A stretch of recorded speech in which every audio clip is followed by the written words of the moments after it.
Missouri Secretary of State with his monthly installment. Denny Hoskins joining me now. Good morning, Denny. Hey, good morning, Fawn. How are you? I'm doing okay. How are you doing? Well, I'm doing good. It's a beautiful day in Warrensburg, getting ready to head to Jefferson City for the day, but what's the weather like down there? Perfect. I mean, it's going to be a beautiful day. Right now it's a little chilly, but 72 and a little bit of wind, that's yard work day. That's yard work. Right. Get outside. That's right. All right, good work so ahead in the weekend. You got to be happy for the budget to be wrapping up. Yes and no. I'm happy that, finally the budget's getting wrapped up. Unfortunately, the conference committee met last night, which is 5 House members and 5 Senate members, and they cut my budget by 25 employees and $784,000. Ooh! Yes. Slasha-hasha. Yeah, we were already at the leanest amount of employees that we'd ever had.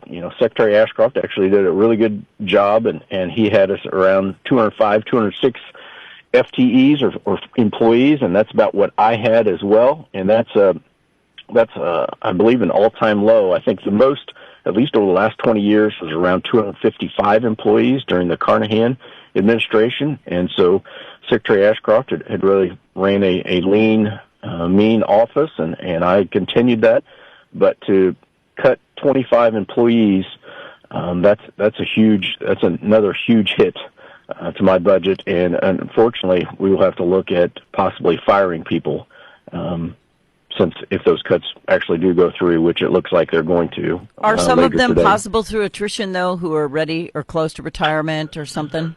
Yeah, we're going to look at all options, and whether that's some people that are close to retirement, whether that's seeing if people want to voluntarily leave. And but you're going to have to give them the retirement a little early then. I mean, they're going to have, if they're not fully vested yet, you're going to have to vest them to let them go. Right, exactly. And we've got, we might have a handful. I mean, this is going to affect our election integrity, priorities that I've had, where we talked about that last month. We've eliminated 150,000 ineligible voters off the voter rolls, including 18,000 deceased voters and 1,700 felons.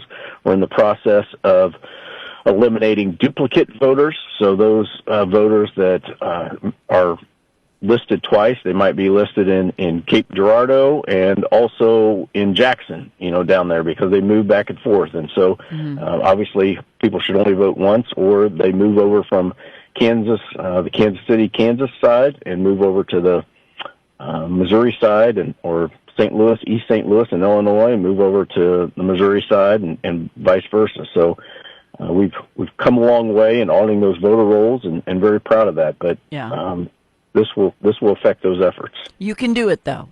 You can do it, because cuts are coming everywhere because the budget has to be balanced. Well, that's right. We do have a balanced budget, and like I said, we have the lowest number of FTEs that we've ever had, and that's something that I take pride in. We've launched efforts, especially on you wouldn't believe how much we spend in postage at the Secretary of State's office. And so we've launched some initiatives to see what we have to mail. According to state law, does it say that something has to be mailed? And if it does, we're going to continue to do that. But if it doesn't, are there other efficiencies like email? Yeah, go digital. Been around forever. Go digital. That's right, yeah. Go digital. And so we're working on going digital wherever we can as well. Yeah, that's a good idea, and that you'll probably save as much as 2 of your employees just on postage. Besides, it took everything 7 days to get there anyway. All right, that's so right. You do have a challenge ahead of you, but I'm telling you, we all want them to cut some areas, and everything that's getting cut, everybody's mad about it. So everybody wants everything that they want, but not everybody gets to have that. But I would think that staffing an office of the government, it's kind of like Doge did in Washington. Not everybody's happy about it, but some of it had to happen. Yes, yeah, and unfortunately, so we were evaluating just different positions. And what I call Trump doing is, I call it going back to the basics. And most certainly I support what he's doing and saying, hey, what does it say? And we're looking at those same things in the Secretary of State's office. What does it say in state law that we have to do? What services do we have to provide, and what services are we providing, and do they match up? And if there's services that we're providing that we don't have to, is it worth taxpayer dollars to do that, or do we need to eliminate those services, and whether it's turning back over to the private sector or not have those services at all. So everything's on the table right now, and being a certified public accountant and a former auditor, we're looking at everything in order to make sure that state taxpayer dollars are used effectively and efficiently. Well, I hope you like a challenge, Denny. I do. Okay, I do. Well, good. Good luck. I feel sorry for anybody who does have to lose their job, but I mean, we've seen a lot of small businesses have to cut a lot of places because of what the Biden era did to the economy, and I think that it's still having its ramifications. Hopefully everything will come back around and the glue factories can open up again and we can start sticking people back to work, but we'll see what happens. That's right. But That's right. You do have some fun coming up with the Blue Book. I do. Well, number one, we're going to rename the Blue Book to the Red Book. I've had people ask me because of my red jacket if we would name it the Red Book, so that is coming. And then, yes, we've announced the finalists for the Red Book photo contest. And there's two categories: Man's Best Friend, which is a tribute to Old Drum.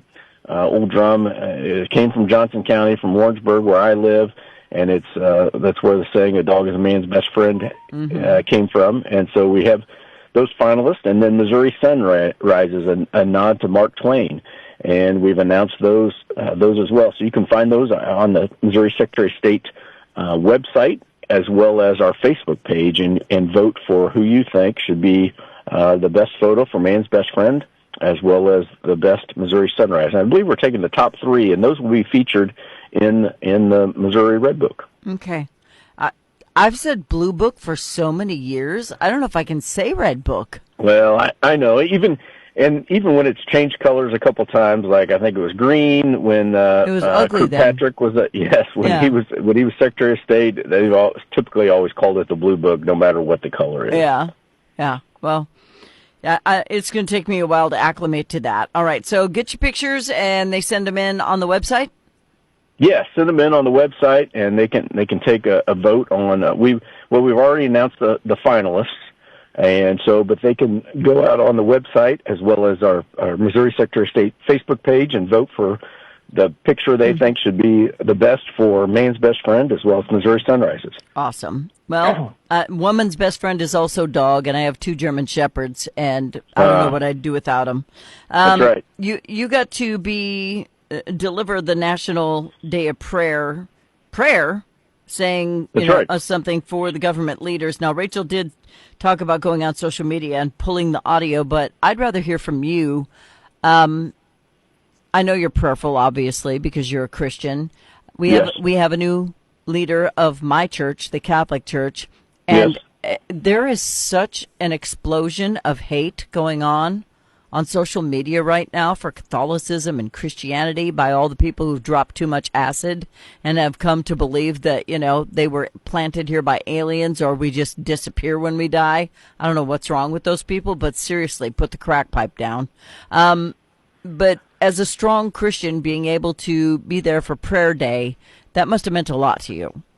It did mean a lot to me. And I had to, they asked me to pray about our government and our government leaders and our government employees that, we make the right and best decisions. And so, yes, it was truly an honor.